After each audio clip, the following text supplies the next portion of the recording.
幾乎個個 BB 啊都會遇到嘅夜啼關。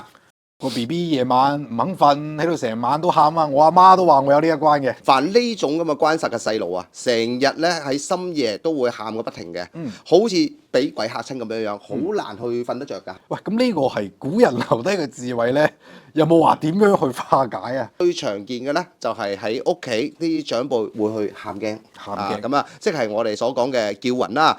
覺得咁樣樣可以將 BB 嘅魂魄去嗌翻嚟。當然啦，好多時候咧，我哋喺農村嘅時候咧，都會見到一啲神婆啊，係或者啲老人家喺度嗌話翻嚟咯，翻嚟咯。咁師傅啦，你作為一個法科師傅同修行之人啦，嗯你點睇佢當中嘅道理咧？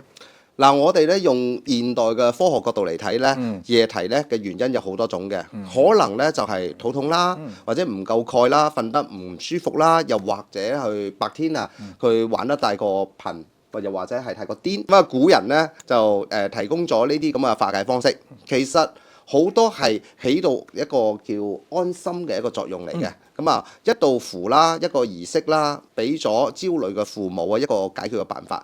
咁佢哋嘅情緒即係穩定咗落嚟啦。咁啊，反過嚟咧，可以讓更好咁樣去安撫一下呢個咁嘅 BB 仔。